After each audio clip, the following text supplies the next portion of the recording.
Good evening, councillors and officers, and to those members of the public who are joining us here this evening in the gallery, and those watching at home. Welcome to the April council meeting of the Corangamite Shire Council.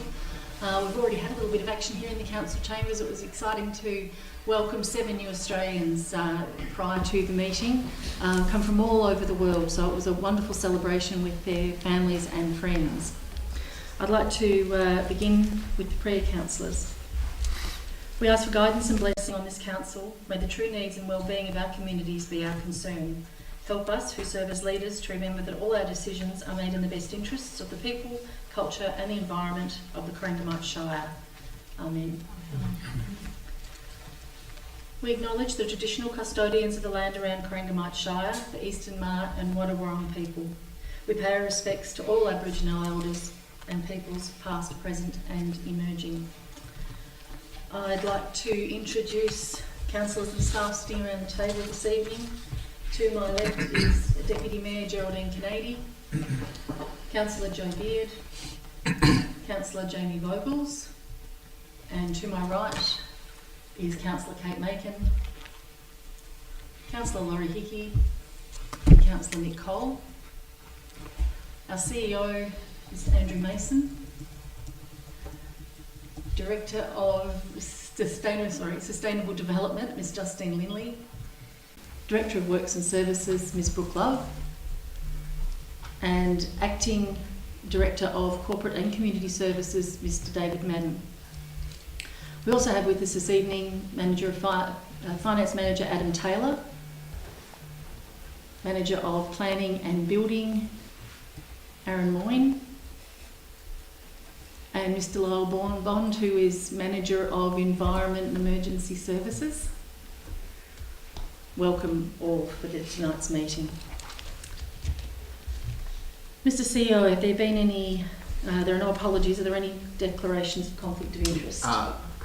Through you, Mayor, I have received no declarations of conflict of interest. Thank you. Councillors, the minutes have been circulated for the meeting held on the 22nd of March. Would someone like to move those minutes, please? Councillor Beard, I have a seconder. Councillor Macon. If there's any comments or questions on the minutes, councillors? Put it to a vote, all in favour? Carried. Mr Mason, we have 2 deputations this evening. That's correct. We have Ms Jade Smith in relation to agenda item 8.1, which is the planning application for the gas well. Thank you. Jade, if you'd just like to come to the lectern. My name is Jade Smith and she leased the land under planning permit PP 2021-173 from my husband and I. I'm here tonight to reiterate our basis for objection to the planning permit application. We have formally objected to the permit, citing concern over the effects on our amenity due to dust, noise, visual impact, traffic, stormwater runoff impact on our farming operation. We thank the Corangamite Shire Council for notifying us of the planning permit via mail on 9th of February 2022. We note the application was applied for on the 9th of November 2021. As a landholder, we were disappointed that Beach Energy's lack of communication on this matter, as they only confirmed its existence when approached by us. We acknowledge that the recommendation of the Council is to issue a notice of decision to grant the permit subject to conditions, and we appeal to the Council to ensure that all recommendations and requirements are clearly defined and monitored by Council to ensure that Beach Energy are accountable for their operations, behaviour, commitments made in the permit and construction process. We have concern over the flexibility and timeline that Beach Energy is seeking to complete this project, and the claim that the works will be completed in 5 months. We ask that the Council seek a detailed and accurate timeline for the works from Beach Energy and ask them to clarify what works will be undertaken under the banner of pre-construction works. Our concern is that a significant amount of works will be undertaken and labelled pre-construction in a stop-start manner, resulting in long-term effect on us as residents and business operators in the Shire. We request that the Council takes into consideration our concerns when executing the conditions on the planning permit. With regards to dust suppression may be inadequate, excessive watering of the road, the school bus will be delayed by water vehicles, Repair on the road will not routinely or readily be undertaken. With noise. Cattle do not respond well to intermittent changes in noise and dust-covered pasture. Deliveries being made 24 hours a day and trucks parking in our driveway idling create significant noise. Works are proposed to be undertaken in the summer months when noise travels greater distances. We have a right to peaceful enjoyment of our property, which will be hampered by the construction and development.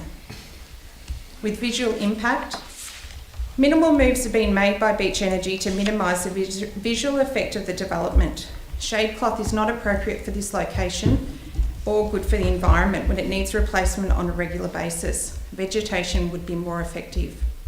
Beach Energy have not provided clear plans of the design stipulating the height of the development. The claim that the site cannot be seen from the Great Ocean Road is untrue. During the drilling process, the supporting infrastructure could be seen from the Great Ocean Road travelling west. Litter vastly increased prior to the during the construction activities, and in fact the notice of planning permit itself became litter on the side of the road. Vast concern over the impact of the undisclosed number of light poles, and it's an overdevelopment of the site to have such a large second entrance installed. Traffic impacts. It's an underestimation of the traffic movements during construction and operation. Operating hours will not be adhered to by all contractors in our experience. Direction of traffic stipulated in the traffic management plan will not be adhered to in our experience. Use of traffic management contractors will not be adequate in our experience. Traffic management contractors have previously littered the roadside repeatedly. Contrary to claim, Sharps Road is absolutely used by tourists on a daily basis. Past experience of heavy vehicles parking across our driveway at any time of the day, and including school bus times, is extremely unsafe. Safe and efficient passage of the school bus is not guaranteed. Our children have the right to safely await and disembark from the bus without large vehicles travelling past or parking in the driveway. Significant numbers of large vehicles travel in the middle of Sharps Road to avoid the edges because it's so narrow. Stormwater runoff.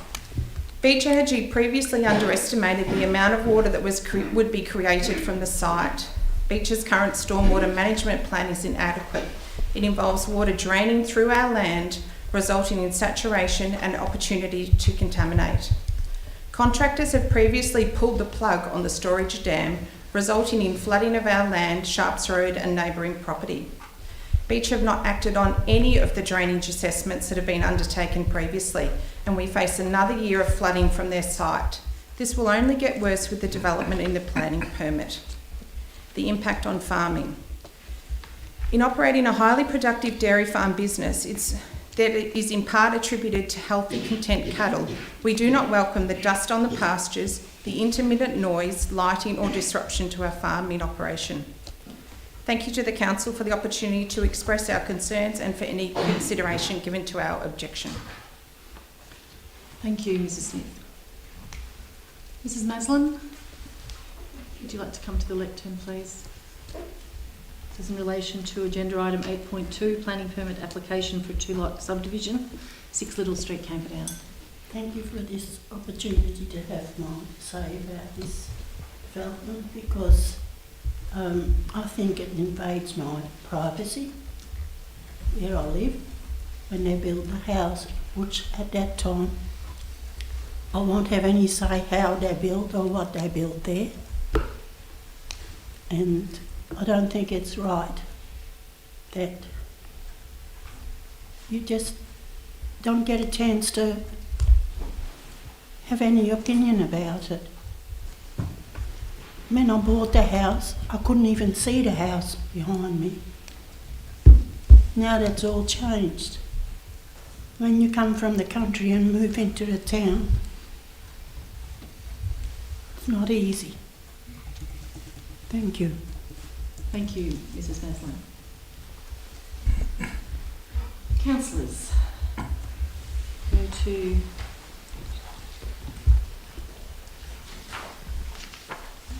item 7.1 is the Mount Lura and Mount Sugarloaf Management Committee Annual Report, Budget for 2022-23 and Committee Appointments. Ms Lindley, can you introduce this item, please? Thank you, Madam Mayor. The purpose of this report is to present to Council the Mount Lura and Mount Sugarloaf Management Committee's annual report and their proposed budget for 2022-23. The report also provides advice to Council on the appointment of 3 community representatives to the committee. The committee is a community asset committee of the Council, and it was first established in 1995. And its role is to implement the Mount Lura and Mount Sugarloaf Management Plan and also the Risk Management Plan. It comprises 6 community representatives and 1 council representative, and the community representatives are elected to the committee for a 3-year term with 2 positions advertised annually. The officer's recommendation and the report is before you, Madam Mayor. Thank you, Ms Lindley. Councillors, there's a recommendation there. Does someone like to move the recommendation? Councillor Hickey. Do I have a seconder? Councillor Beard. Thank you. Councillor Hickey. Thank you, Mayor. The Mount Lura and Mount Sugarloaf Management Committee is a very important part of the community, managing assets that otherwise needed to be paid to be managed. These volunteers contribute something in the order of 1,500 hours per year, managing sort of a $30,000 budget, do a lot of mowing, signage off their own bat, tracks, maintenance, fencing, all those types of things that mean that we as a group can enjoy the beauty and the ambience of Mount Lura and Mount Sugarloaf. So I congratulate the committee on the work they've done, particularly in the last 3 years battling through the COVID restrictions, and also congratulate Simon, Chris for putting up their hands to be part of the community representatives for the next 3 years. So I have no hesitation in recommending that we adopt this meeting. Thank you, Councillor Hickey. Councillor Beard. Through you, Madam Mayor, nothing too much further to add other than this community asset committee is a really committed group of people who it's great to see that they've bucked the trend of other community groups having a decline in community volunteers, to see that they've actually exceeded who they're actually requiring, only needing 2 and they've got 3. So I think it's fabulous that they're a very active and committed committee, and we're very grateful for the work that they oversee. Every year that they've come to us with their annual budget plan, they've always achieved what they've set out to do. They've been very visionary, but they've been realistic too in what they've been able to achieve. And I think we've always said from year to year, you can look at the amount of work that's been achieved up there and the difference that that's made to that facility, and we're all able as community members to be able to enjoy that. So thank you to all those committee members. Thank you, Councillor Beard. Councillors, any further comments? If not, I'd just like to echo comments made by previous councillors. The Mount Lura and Mount Sugarloaf committees work really hard. Mount Lura is a council asset and Mount Sugarloaf is National Trust asset. So these are volunteers who do an amazing job, and I think we certainly get very good value.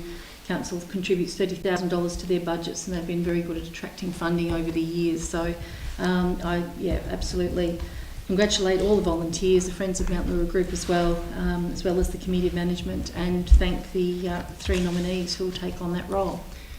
Councillors, I'll put that to the vote if there's nothing further. All in favour? Carried.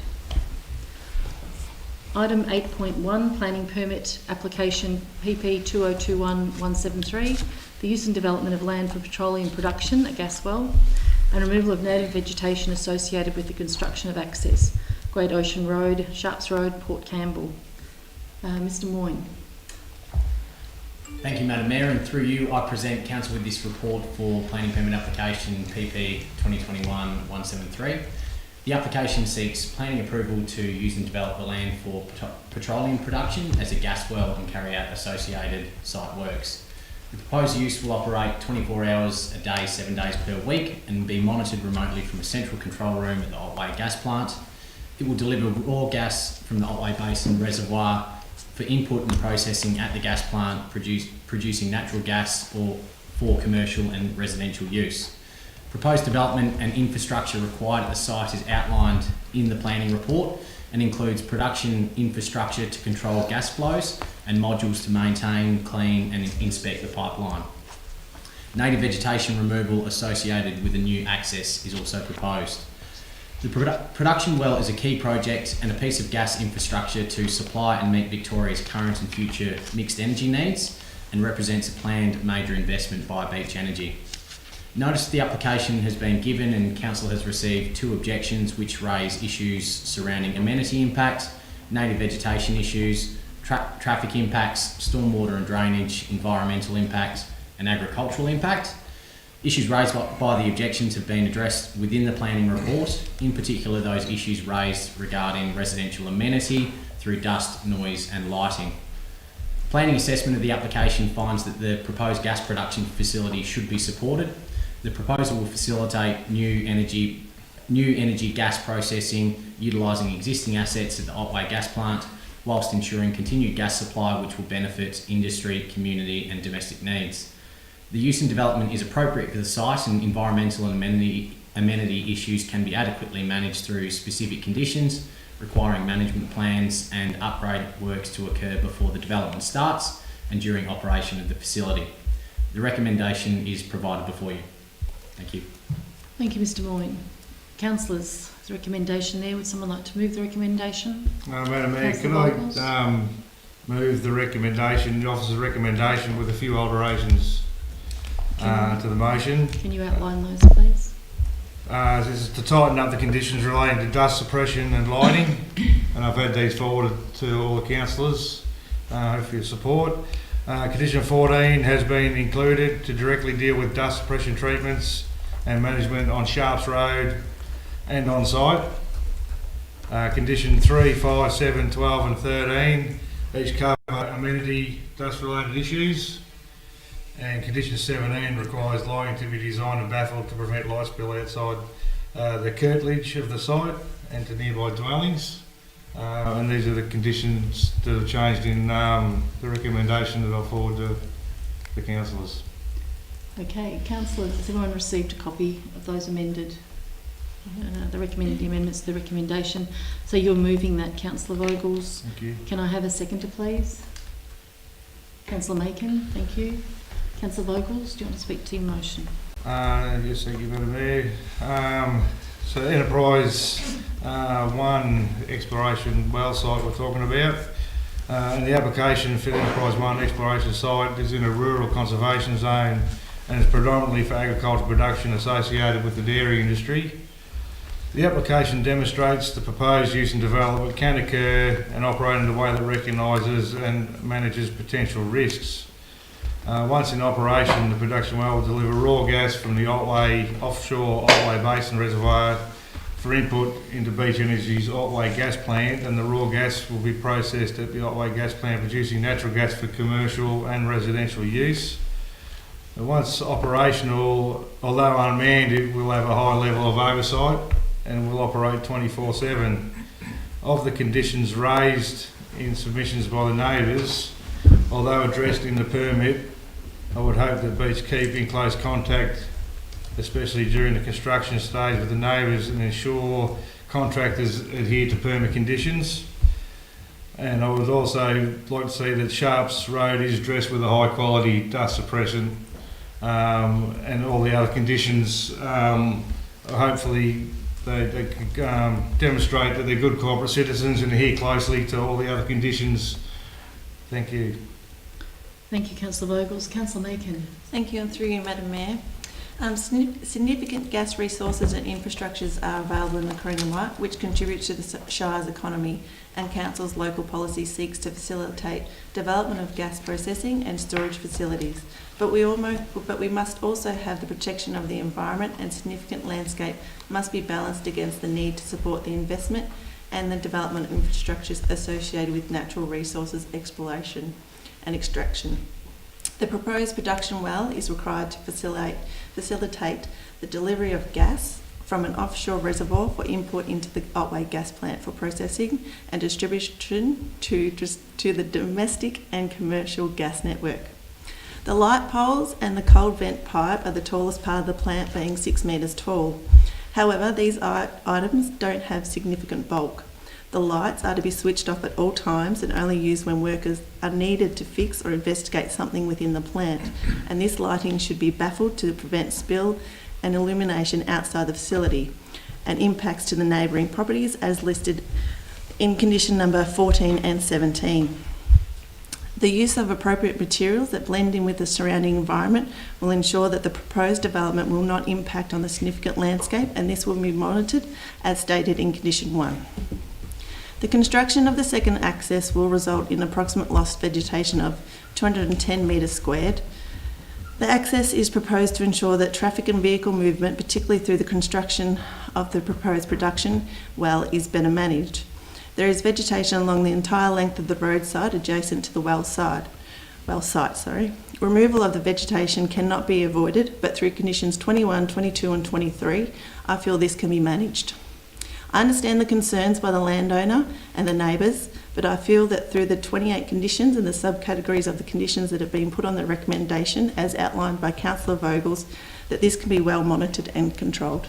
Thank you. Thank you, Councillor Macon. Councillors, is there further comments? Councillor Beard. Through you, Madam Mayor. I think it's just really important, and Councillor Vogels alluded to it, that we need Beach Energy to continue to be really good, positive corporate citizens, of which we know there have been in the past when our communities have worked along, or when they've been producing projects in our region for quite a long time now. I apologise, I wasn't at the planning inspection on the day that councils went and visited the site, but I'm well and truly aware of the site. I had visited it when it was in exploration, when the exploration well was underway. That was prior to the capping, so aware of the site, but I think having seen the recommendation and the conditions that have been strengthened through the amenity impacts, and as I said, the relationship that the Shire has with Beach Energy, just a reminder to them to really meet us halfway and be the good corporate citizens that we know they can be in the community. Thank you, Councillor Beard. Councillors, I'll put this to a vote. All in favour? It's carried. Item 8.2 is planning permit application PP 2022-010, two-lot subdivision at 6 Little Street, Camperdown. Mr Moyne. Thank you again, Madam Mayor, and through you I present Council with this report for planning permit application PP 2022-010. The application seeks planning approval to undertake a two-lot subdivision within an existing residential area of Camperdown. The proposed lots will consist of lot 1 being approximately 415 square metres containing the existing 3-bedroom dwelling, and lot 2 a vacant battle axe lot of approximately 635 square metres available for future development. Notice that the application has been given and councillors received one objection, which raises issues including the privacy and overlooking from future development, stormwater management, vehicle access, off-street parking and easement impacts. Issues raised by the objection have been addressed within the planning report, and planning assessment of the application finds that the proposed subdivision is supported. Council's planning policy framework seeks to support infill residential development of lots that will be capable of accommodating future development and will assist in the increase in residential land supply and housing diversity within Camperdown. At a point in which market-ready residential land is limited, appropriately planned infill residential subdivision should be supported. The recommendation is provided before you. Thank you, Mr Moyne. Councillors, someone prepared to move the recommendation? Councillor Kennedy, do I have a seconder? Councillor Macon, thank you. Councillor Kennedy. Thank you, Madam Mayor, and through you. I think we just need to be very clear that this decision is about a subdivision of this block, not about anything else that might occur on that block in time to come. Do you think that the proposal for this subdivision fits very well with our MPS and our planning policy framework? I appreciate the concerns that were raised by our objector, and they're valid, but they are very manageable and of the type that are generally addressed in a residential area. So while the subdivision does propose block sizes that are smaller than some of the other blocks in the street, I think that it fits with the context of this residential area, and I believe it would accommodate the need for the development that we're looking for.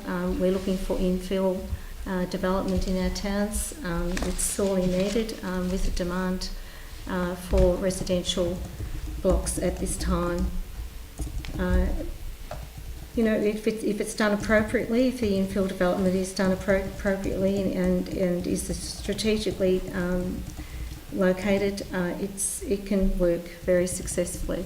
So I certainly support this recommendation. Thank you. Thank you, Councillor Canady. Councillor Macon. Thank you, and through you, Madam Mayor. The existing subdivision pattern is consistent along Little Street. Properties along the street are typically rectangular lots with single dwelling developments and associated outbuildings at the rear. The proposal seeks to create a battle axe lot. Sorry. While this is different to the existing subdivision pattern within Little Street, these type of subdivisions do occur in established areas, unlocking land that is not being fully utilised. Proposed lot will retain street frontage of approximately 20 metres and lot 2 will have frontage of 4 metres, providing a private driveway access to the northern section of the lot. The proposed subdivision is generally within keeping of the existing neighbourhood character. And as Councillor Canady said before, we are looking, and this lot helps with the infill, as land blocks are hard to come by, as we all know at the moment, and utilising the land that we have and making subdivisions where we can is great. But I also would like to stress that if anyone is looking to do some sort of subdivisions, that they do come to the council and get feedback and see what paperwork needs to happen before they start any of this sort of progression down this line. But I'm more than happy to support this recommendation. Thank you, Madam Mayor. Thank you, Councillor Macon. Councillors, if you have further comments, questions? Councillor Hickey. Thanks, Mayor. I've got sympathy for the objector here, because any time that the neighbours provide some sort of development on their property, it does impact on the neighbourhood. I am quite confident that the 17 conditions of this permit would be met. It's they're quite extensive for anybody who wants to read the conditions, but I do sympathise, and yes, I probably will support this, but yeah, it's a difficult one. Thank you, Councillor Hickey. Councillors, nothing further. We'll put it to a vote. All in favour? Against? Yep. Carried. Moving on to Officers' Report, and item 9.1 is the Finance Report for March 2022. Mr Taylor, please. Thank you, and through you, Madam Mayor. This report is to note Council's current financial position as at the 31st of March 2022, and to approve changes to the 21-22 budget that have resulted from a quarterly review of operations. Council's financial performance for 2021-22 remains on target, with a favourable variance of $219,000 in comparison to the budget. It should be noted that the capital operations at this stage, there's about $43 million worth of capital work scheduled to be completed in this budget. We're currently delivered about $12 million worth of projects, so we'd be expecting a large amount of carry forward, or a large volume of carry forward projects to be brought into the next financial year. That's probably the biggest risk in the report at this stage. The recommendation is before you. Thank you, Mr Taylor. Councillors, there's a recommendation. When I get to it. To accept the finance report. Is there any questions, any comments? If not, someone like to move the motion. Any questions? Councillor Canady, Councillor Vogels, was you second? Happy to second? Yep. Thank you. Councillor Canady, did you have any questions or comment? Thanks, Madam Mayor. No, I don't have questions. I actually do have a lot of confidence in the monitoring of our budget. We always get very concise reports. We always get the background if we ever require it. The thing that's important about this is that we're still on target for the year end, and we've been able to contain our expenditure, and are looking very good in terms of reaching that target at June 2022. It's obvious we are in the final quarter of the financial year now, so I think it's quite clear that we are going to need to carry forward some capital projects that were allocated for the 2021-22 year. But we've had a pretty different environment in the last couple of years. It's changed things for just about everybody and has brought a lot of pressures on our officers and our council staff to deliver projects. And so, but I actually am really proud of what they have done. I'm really proud of what Ms Love, our Director of Works and Services, has achieved to get the completion rate that we have got for our projects, and just managing the budget for them, with the blowout and costs. So I'm pretty pleased with how we're travelling at the moment, and I would like to congratulate our staff and officers and the staff out in the field for what they have done so far in terms of delivering projects. But I'm very pleased that our budget's looking good. Thank you, Councillor Kennedy. Councillor Vogels, do you have anything further to add? No, I don't think so, really. I just, same as Councillor Kennedy was saying, thank you, Madam Mayor, that there's a lot of money there in jobs that haven't been done yet, carried forward, but that we still leaves us in a good cash position after that, which is very fortunate considering the way the things are rolling with inflation, where things are blowing out of cost. So we're just lucky to be in a good position at the moment, and we'll see what happens in the future. Thank you, Councillor Vogels. Councillors, is there any further questions, comments? Just a couple of questions on deferred programs, and I apologise to officers, these are without notice. Cell 13 cap construction has been deferred, so I'm throwing this one to Ms Taylor or Mr Bond. Just wondering why that is. Yeah, thank you, through you, Madam Mayor. Cell 13 cap construction has been delayed. We are in the design phase, but we are still using that cell to gain access to another, so it's still being filled with waste at this stage. Thank you, Mr Bond, and I think probably one for Ms Love. Camperdown Maternal Child Health and 3-year-old kinder works there that have been deferred. Thank you, and through you, Madam Mayor. Those projects were deferred due to some further designs to be done on some development at those facilities. So we're just pausing on any works until that design has been done. Thank you. Apologies, I should have given you a heads up. Councillors, recommendation has been moved and seconded. If there's nothing further, I'll put it to a vote. All in favour? That's carried. Item 9.2 is the property leasing policy review. Ms Love. Thank you, Madam Mayor, and through you, councillors, this policy review is for the property leasing policy, which governs the way in which council administers granting of leases and licences for council-controlled land and buildings. Council owns both community and operational land and manages Crown land where it's delegated by DELP as the Committee of Management. So the aim of this policy is to establish a framework for council when developing agreements and to streamline the use of council's land holdings for the benefit of the community.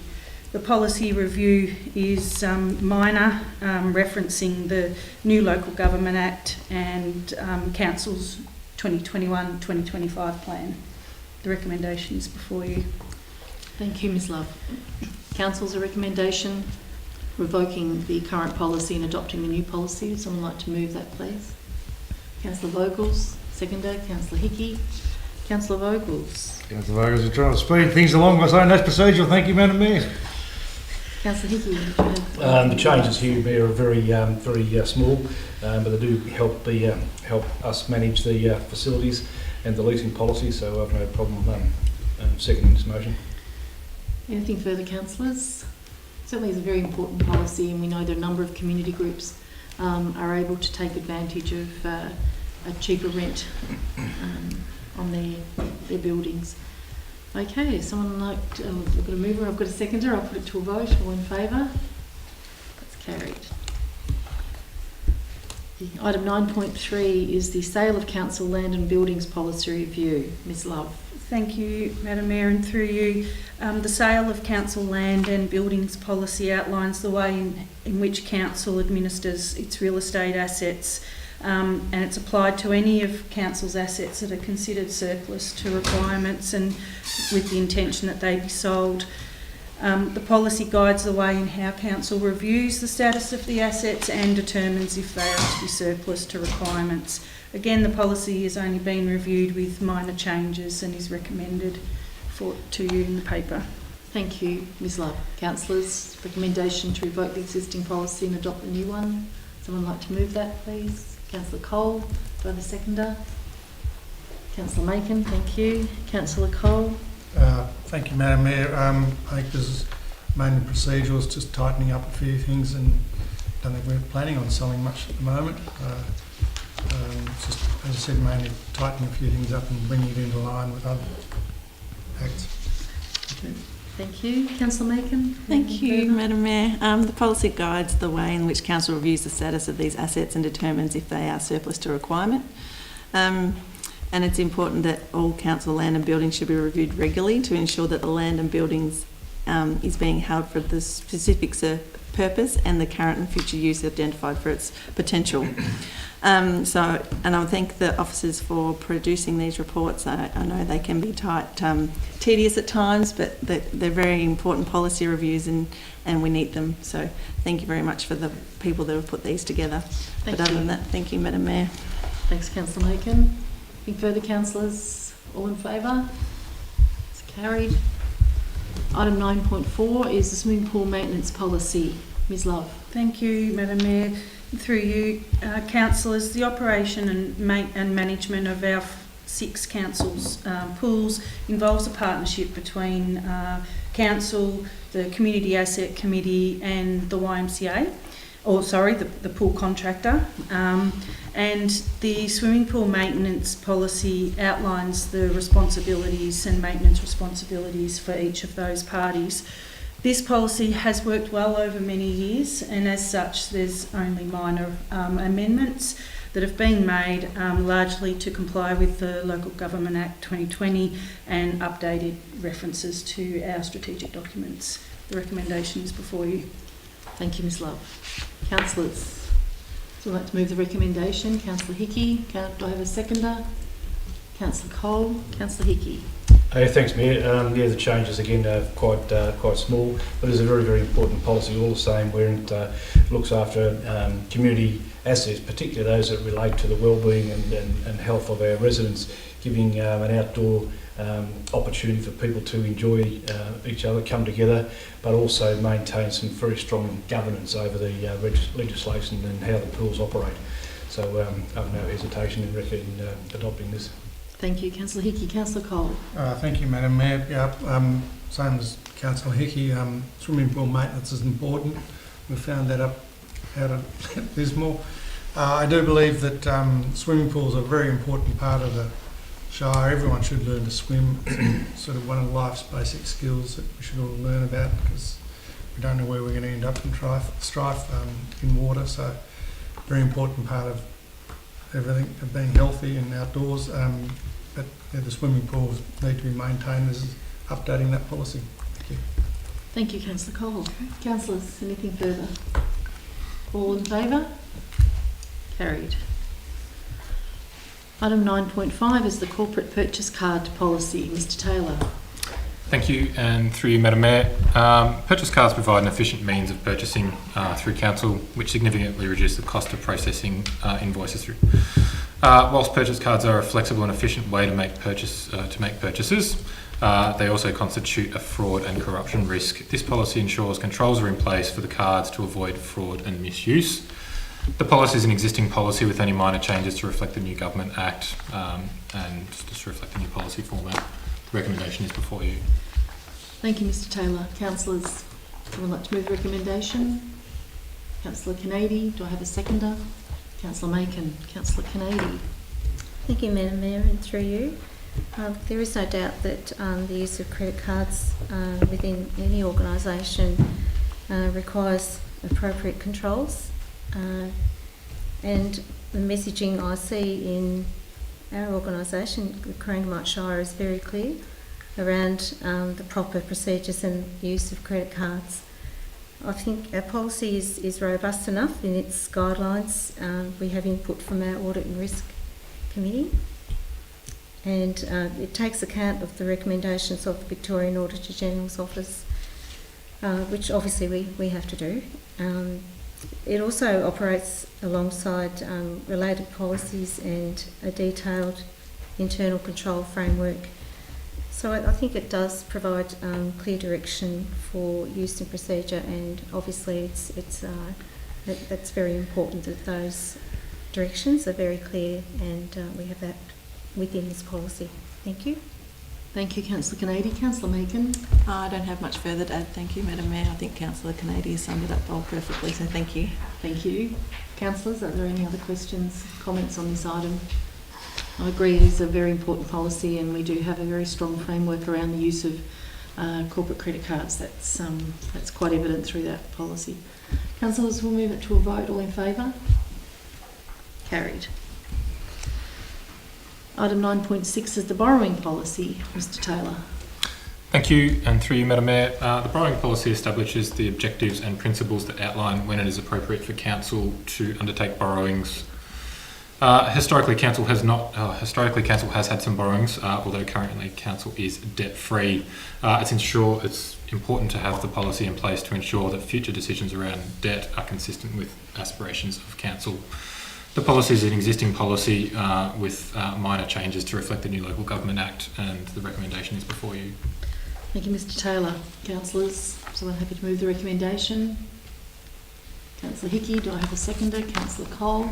Councillor Hickey. Thanks, Mayor. The changes of the borrowing policy 2022 are quite minimal, and I think this is a strong policy that we need to adopt, and it is in fitting with the Local Government Act as well. So, yes, I urge you to adopt the recommendation. Thank you, Councillor Hickey. Councillor Cole, did you have anything further? Thank you, Madam Mayor. As Councillor Hickey said, I don't think we're planning on any borrowings, but this is a policy in place to make sure that if we do, we have guidelines and regulations around it. So it's purely regulatory at the moment. Thank you, Councillor Cole. There's nothing further. Councillor Kennedy? I'd like to say something else. Yes, please. Thank you, Madam Mayor. I actually think the principles contained within this policy are probably the most important section of it. I think they're right. You know, we will not borrow to fund operating expenditure. We will not borrow to fund recurrent capital works. I think that's a really good foundation to go by. I think they're the right principles that help underpin sustainable viability of our budget. So that was my favourite part of the policy. Great. Great to hear. Nothing further, councillors. All those in favour? It's carried.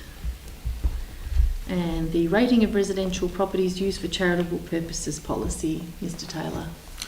Thank you, and through you, Madam Mayor. The purpose of this policy is to establish some guidelines to assess the rateability of a residential property that's used exclusively for charitable purpose or vested in held or trust of any religious body.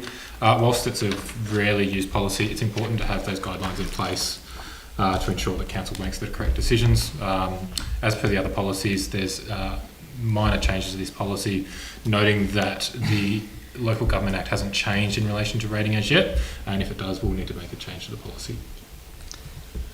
Thank you, Mr Taylor. Councillors, it's a recommendation to adopt this policy. Someone like to move it, please? Thank you, Councillor Hickey. Seconder? Councillor Meakin. Thank you. Councillor Hickey, have you got anything to comment on this? I don't have much to say here other than it's great to be able to protect the charitable purposes businesses, to make sure that they're not overly stressed by rate increases. And so, so I'm happy to move this motion. Thank you. Councillor Meakin? I don't have much further to add. I'd just like to thank the officers for putting together these reports. Again, as policies can be a little bit tedious, but thank you again for all the time and effort they put into them. So thank you, Madam Mayor. Thank you, Councillor Meakin. Nothing further, councillors? All in favour? Carried. And that's the conclusion of the policies for this meeting, I'm sure. Item 9.8, the United Nations Sustainable Development Goals. I'll ask Ms Lindley to introduce this item, please. Thank you, Madam Mayor. And the UN actually shouldn't be read as unsustainable goals. It is the United Nations Sustainable Development Goals. This report provides an overview of the United Nations Sustainable Development Goals in relation to the 2030 Agenda for Sustainable Development and how we as a council have applied those goals or mapped them to the 2021-25 council plan. The 2030 Agenda for Sustainable Development was adopted by all United Nations member states in 2015, including Australia, and it provides a shared blueprint for peace and prosperity for people and the planet now and into the future. And at its heart are the 17 Sustainable Development Goals, which are a call for action by all countries developing and developed in a global partnership, recognising that ending poverty and other deprivations must go hand in hand with strategies that improve health and education, reduce inequality, spur economic growth, and tackle climate change and work to preserve the world's oceans, waterways and forests. The process that we've undertaken, and it's outlined in our council plan, is to initially map the 5 themes that we have in our council plan to each of the 17 goals and see where there is an alignment. The map that is attached to the report provides a correlation between the themes that we have as a council in our council plan and those 17 goals. The second part of the report deals with the opportunity to include, further explore Sustainable Development Goals 11, 12 and 13 in the development of our new environment strategy. Thank you, Madam Mayor. Thank you, Ms Lingley. Councillors, it's a recommendation that we note the officer's report and endorse the attached Corangamite Sustainable Development Goals Council Plan map and proceed with the project to utilise the goal framework to develop local actions as part of the development of the new environment strategy. Someone like to move that recommendation? Councillor Vogels, thank you. Do I have a seconder? Councillor Kennedy, thank you. Councillor Vogels, I know you've been heavily involved in this project. Thank you, Madam Mayor. Yeah, I've been roughly involved. And if I can thank Justine for the detailed report. So regionally myself, the Director for Sustainable Development and the Manager for Emergency Environment participated in a 6-week course with the UN Staff Systems Training Program on the circular economy. And at the start it seemed like it was going to be a long 6 weeks, but it was actually once I got into it, it wasn't so bad. It was quite interesting. So the program was facilitated by the the Melbourne Metropolitan Waste Management Group and drew together 300 participants from local government, state government and the private sector to develop skills directly relevant to the SG12s. Responsible consumption and production was a key theme, and I can see there's many great advantages and advances in the circular economy on the near horizon. The SDG 12 is a global initiative and needs to be localised for our specific community. Corangamite Shire has been on the front foot with aligning SDGs with local issues and choosing relevant targets. And we need to keep moving forward with our SGD targets and play our role in moving towards a circular economy. We must do this in a way that's beneficial to our community and in an affordable and effective manner.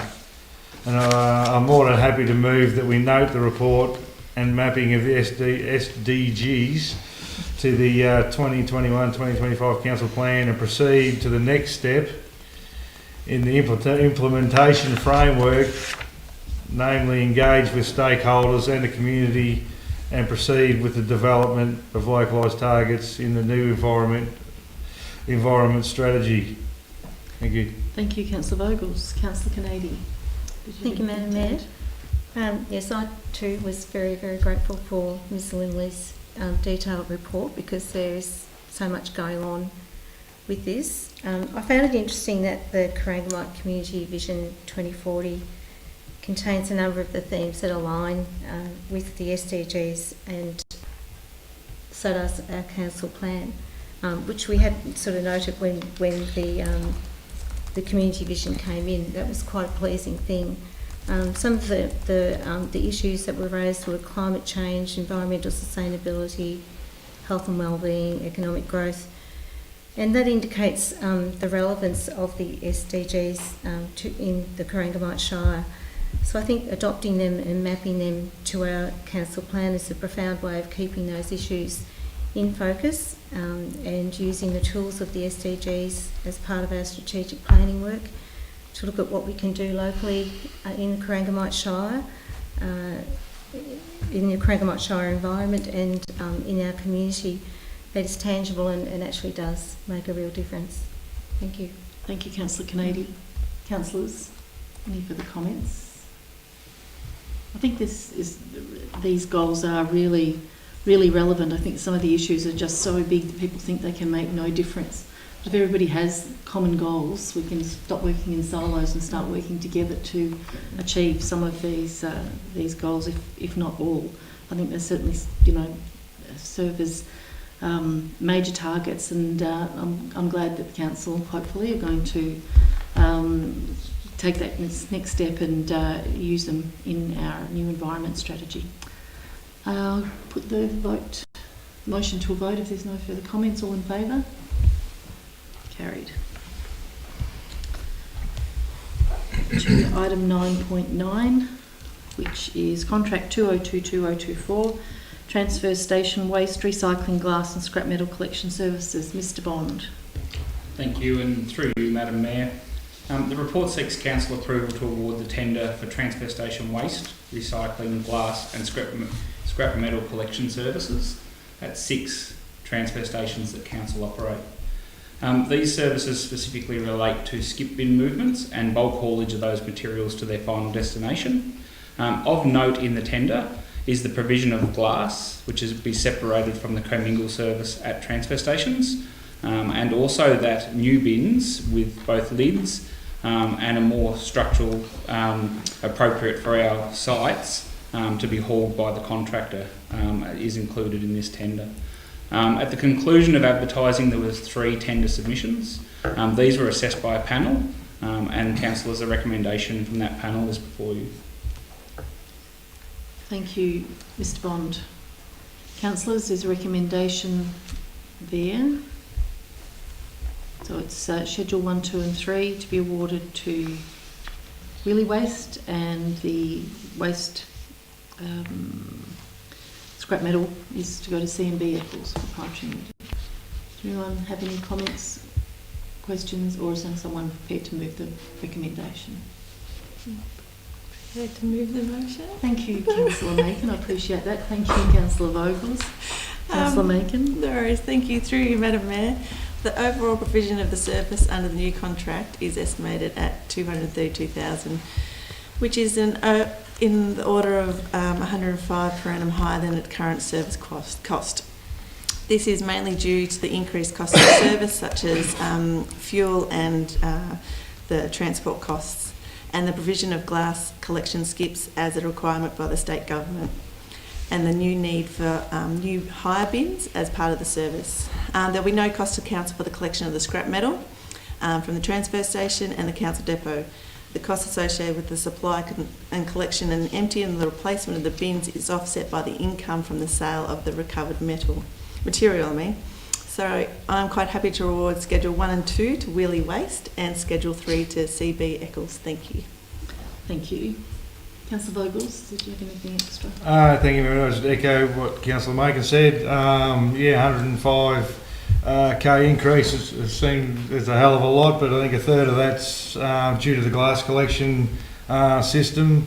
Very small amount is due to inflation. The rest of it is getting all the bins up to scratch and in a safe and effective and environmentally friendly.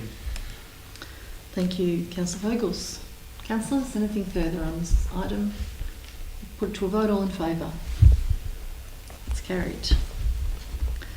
Item 9.10 is contract 2022-2023, supply and delivery of 1 motor grader. Ms. Love. Thank you, Madam Mayor. Councillors, this report is to award the contract for the purchase of a motor grader with incorporated 2D, 3D GPS mastless technology. The replacement grader would be our primary construction grader and road rehabilitation finishing grader. However, that will not preclude it from undertaking other works.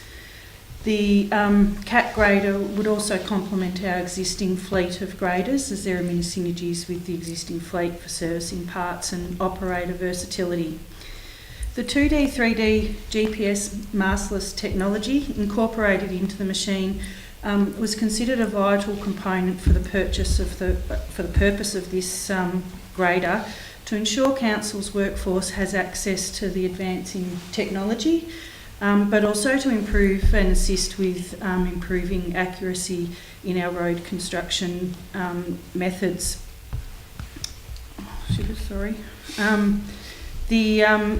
The mastless GPS controlled technology is widely used by other organisations, including Fulton Hogan and Moyne Shire, and is the advancement in technology that council requires. It provides certainty on finishing levels on roads, and the satellite system is designed to remove the human error. So council sought tenders as a part of a vendor panel late last year, and we received 3 submissions, and they were evaluated in accordance with council's procurement policy. The council in its 21-22 budget had proposed to turn over our current grader with like for like, and had not budgeted for the 2D, 3D mastless technology. Of course, this was in March last year, so we had budgeted for a changeover of $245,000. We went to tender and have received prices to include the mastless technology, which is approximately $130,000 shortfall on our current heavy fleet allocation for the year. So to deal with that short term, it's proposed to seek a budget variation as a part of our finance report, next finance review. But it's believed that in the longer term, the cost of the technology will actually be recouped by savings in future year road construction projects, with not only a reduction in the material and cartage costs, but also in time of council staff with set out of survey pegs and levels. So councillors, the recommendation is before you to seek to award the contract for the supply and delivery of a motor grader to William Adams. Thank you. Thank you, Ms Love. Councillors, there's a recommendation there. Councillor Hickey, seconded. Councillor Beard. Councillor Hickey. Yes, thank you, Mayor. This investment is going to be well utilised with our roads, both sealed and unsealed. The 2D, 3D GPS mastless technology is something that we just got to embrace. It's going to make the job so much more efficient, and I'm very happy to support the purchase of this machine. Thank you, Councillor Hickey. Councillor Beard. Thank you, and through you, Madam Mayor. As you know, we love buying these big toys when we can. So obviously this went through the budget process, but it's been through a really stringent valuation process as well. And I have a lot of faith in the officers and the staff that are involved in this process to get it to where it is at the table here tonight. I guess, as Councillor Hickey alluded to have anything that we can gain productivity and efficiency gains, we really need to be really positive about that. Even though there has been it's not at the budgeted amount that we proposed, there can be ways in which we will make that up over time. We have a pretty incredible asset management plan that I know Ms Love you oversee, and I have no doubt that when we come back to further budget discussions at budget reviews and things like that, that will be made up, and I think a lot of it will come down to the efficiency and the productivity in which this piece of equipment will be able to add to our team's vehicles. So yes, as I said, we do look forward to when we can purchase these. Roads are our number one priority for most of our ratepayers. So I think yes, it's a lot of money, but when you look at what the work is that this piece of material, or this piece of machinery will be doing, I have no no issues around what we end up having to pay for these. Thank you. Thank you, Councillor Beard. Councillors, anything further? To a vote, all in favour? Carried. Item 9.11 is Instrument of Appointment and Authorisation for Planning Environment Act 1987. Mr Mason. Thank you. Through Madam Mayor, while this is largely a procedural item, it is an important one. The Instrument of Authorisation under the Planning Environment Act allows council staff to act will take actions under that act, and it's important that we make sure that the instrument is up to date. It has been updated to reflect some recent staff changes, so recommendation is before you. Thank you, Mr Mason. Councillors, really procedural item, someone like to move it? Councillor Carnady, do I have a seconder? Councillor Cole, Councillor Canadian. Thank you, Madam Mayor. No, I have nothing more to add other than what Mr Mason said. It's an absolutely procedural thing, but also absolutely necessary. Thank you. Thank you. Councillor Cole? Thank you, Madam Mayor. No, nothing further to add. Councillors, I'll put this to a vote. All in favour? Carried. 9.12, councillor attendance at the 2022 Australian Local Government Association conferences. I think we're just dealing with one conference, aren't we, Mr Mason? Yeah, The National General Assembly. that's correct, through Yes. Mayor. The National General Assembly is held every year. It's an important opportunity to meet councillors from around Australia, to hear from political leaders, and to learn about current issues facing the sector. It's been practice that we've sent 2 councillors, and it's recommended that councillors nominate 1 or 2 councillors to attend the National General Assembly for this year in June. Thank you, Mr Mason. Councillors, would you like to move the recommendation to appoint councillors to go? Councillor Beard? Oh, sorry. Happy to move that motion through you, Madam Mayor, and for, I would suggest in the past, 2 councillors. Okay, we need to name the councillors. Oh, so sorry. I missed the bit early. I missed the memo this afternoon. I'm assuming it's you, Madam Mayor, and our Deputy Mayor, Councillor Canadian. It is. Thank you, Missed the Councillor briefing, Beard. I'm sorry. Good, that's fine. Good save. Good save. Okay, is there a seconder for that motion? Councillor Macon, thank you. Councillor Beard, do you want to speak to it? I'd love to speak more to it now. I know a bit more about it. No, honestly, this is really important that Corangamite Shire represented at the National General Assembly each year. I've been fortunate enough in my role as Mayor and also as Councillor to attend not only from our own local perspective, but it's really important as a region that we're up there representing our priorities, advocating for not only the Corangamite Shire but also the Great South Coast, or the South West Alliance as we are now known. You can't underestimate the value that comes from those networking and those advocacy opportunities, but also what you learn by listening to what's happening within the sector itself as a broadly just across the nation, rather than just being siloed to our own area. So it's a great opportunity to continue to keep Corangamite Shire on the map, and I have the utmost faith that yourself and Councillor Canady will do us proud. Thank you, Councillor Beard. Councillor Macon, do you have anything to add? Thank you, Madam Mayor. No, I don't have much to add. I think Councillor Beard has summed it up perfectly, so thank you, Councillor Beard. Thank you, and I'm certainly looking forward to it. It'll be interesting times because it'll be about a month after the federal election, so it gives us a good opportunity to get in the ears of those that are in power at the time and put forward our priorities and projects for not only our council but, as you say, the region. Nothing further, councillors. We'll put it to a vote. All in favour? Carried.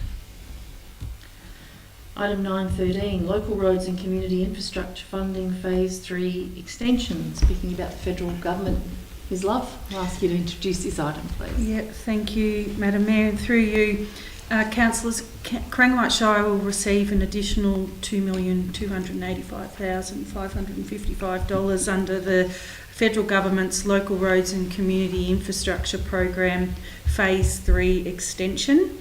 This funding is available for local road and community infrastructure projects, and the construction activity must be undertaken by the 30th of June 2023. Whilst we have no guidelines for this phase of the funding, they've not yet been released, we are presuming the requirements of the funding will be similar to phase 3, which was allocated last year. As such, 7 projects have been identified and nominated following an assessment of the eligibility criteria. They meet the guidelines and initiatives and directions from the Council's 21-25 plan and Council's forward operating and capital projects. The recommendation is before you with one change, if I might, Madam Mayor, and that is that it's noted that the Honourable Dan T and Member for Wannon is the current Minister for Education. That's incorrect. He's actually the Minister for Trade, Tourism and Investment. Thank you. Thank you, Ms Love. I think that we've done really well in previous applications for this grant, and been certainly beneficial right across the council. So these are all excellent projects. Someone like to move the projects, please, and delegate CEO to sign the documentation. Thank you, Councillor Macon. Seconded, Councillor Hickey. Councillor Macon. Thank you. On through you, Madam Mayor. Firstly, I'd like to thank the Federal Government and the Honourable Minister Dan Teen for the extra funding that the Council has received under the Local Road and Community Infrastructure Program. It's great that we receive this extra money, and Dan is always advocating for us in the Corangamite Shire, and he's always thinking of something else he can help provide us and help us get projects done and completed. So I think it's great that we have a member, as in Dan Teen, up there in Canberra, who's always thinking about the Corangamite Shire and what he can do for Wannon and how he can support us better. The funding of this money means that we can get extra projects completed without having to wait for the money to be available in through the budgets. And there are 7 projects identified throughout the Shire, and these projects have been nominated following assessment of the eligibility, like Ms Love has outlined, and they've been identified in the council plan and the council's forward capital and operating projects. So I'm more than happy to support this recommendation and where it's being spent. So thank you, Madam Mayor. Thank you, Councillor Macon. Councillor Hickey. Thank you, Mayor. Yes, I'm very happy to support this as well. The LRCI program phase 3 funding came at a very appropriate time as far as our budget was concerned, when things were getting a bit hard to find some money. So it was great that this was allocated to us at the right time. There's been some good rigorous discussion around where the projects will be supported, and I'm very happy to say that I'm very pleased with how they're all going to be assessed. So let's see how it's going to happen and bring it on. Happy to support this. Thank you, Councillor Hickey. Councillors, further comments? All those in favour? Carried. Item 9.14 is the quick response grant allocation for this month. Ms Lingley. Thank you, Madam Mayor. This report is to approve the April 2022 allocation of funds under the Quick Response Grants program. This particular program has a fixed budget that Council provides annually for the distribution of funds to Shire community groups, and the program has a rolling intake which enables Council to allocate small amounts of money to various community groups, resulting in positive in-time outcomes. Applications have been received from a number of groups, and for April these include the Terang RSL for Stage 1 landscaping, the Mount Elephant Committee of Management for the purchase of second-hand self-propelled mower, the Western Plains Machinery Preservation Group for the replacement of a handwritten directional sign, the Scotts Creek Recreation Reserve Committee of Management for the purchase of a pie heater and microwave, the Western Plains Preschool for Winter Solstice Community Get-Together, and the Corangamite Lions Football Club for the purchase of vests, bibs, balls and equipment. Thank you, Madam Mayor. Thank you, Ms Lingley. Councillors, someone like to move this recommendation? Councillor Macon, do I have a seconder? Please, Councillor Cole, Councillor Vogels. Okay, Councillor Cole first. Councillor Cole likes to do that. Okay, Councillor Macon and Councillor Cole. Thank you, and through you, Madam Mayor. Golly gosh, it's hard to get any people's hands up tonight. Seems to be. Yeah. We all love a quick response grant. It's money well spent, and it's always good to see little communities and groups getting the funds. And I'm particularly impressed that now the Corangamite Lions Football Club will have hot pies and a microwave for their home games. So that's even better. But as we all know, we're getting to the pointy end of the financial year, and there's still a little bit of money in the budget. So I think there's only 3 of us left that have money in our little kitties. So South Central, South West and Central. So any organisations out there that need a little bit of extra funding for a few things you've got wanting on your list, I recommend you get your quick response grants in the next month and see if we can spend this money, because I certainly in the Southwest do not want to give my money back to the council. So thank you, and through you, Madam Mayor. Thank you, Councillor Macon. Councillor Cole. Thank you, Madam Mayor. I'm pretty pleased to see that the North has spent more than their share, taking a little bit extra out of the system. Give it back. The other good thing is that Scotts Creek now has a pie warmer, so we'll be able to go down there and heat our pies up in the middle of winter. So I'm more than happy to second this. Thank you. Thank you, Councillor Cole. Councillors, nothing further. All in favour? Oh, no, I sorry. beg your pardon. I was just going to say. Talk about your pie heater. Well, thank you, Madam. It's pretty. We only need a pie heater. We don't need millions of dollars at the Scotts Creek Reserve. Just a pie heater. It's easily bought. Kate was saying she might have to give some money back, but she can hand it over to the Coastal War, because we've spent all our money. I think last one she did the Coastal War, we had to give some to the North to prop them up. With us overspent again, I see they'll be trying to pinch it off someone. So I think in the Coastal War, we'll put our hands up for anything that's unspent. I think there'll probably be the flurry of applications in the next 2 months. Yes, I think We'll make sure of it. Absolutely. Under control. Thank you, Madam Mayor. Okay, we'll put this to a vote. All in favour? Carried. Councillors, is there any items of other business that you want to raise this evening? No. Item 11 is open forum. There's been no questions submitted online, Mr. Mason. Is there anyone in the gallery that wants to make a comment or ask a question? Ask you to. Thank you, Mr. Mulholland. No questions from open forum? No one would be interested in the truth. Thanks, Mr. Mulholland. We have confidential items to deal with, councillors, so can I ask someone to move a motion to suspend standing orders? Thank you, Councillor Macon and Councillor Hickey. Straight out of the blocks. All in favour? Carried. Okay, we'll just have a 5-minute break, councillors, and then we'll resume for the confidential items. Can I thank those at home and those in the gallery that have been with us this evening, and look forward to seeing you next month. Thank you.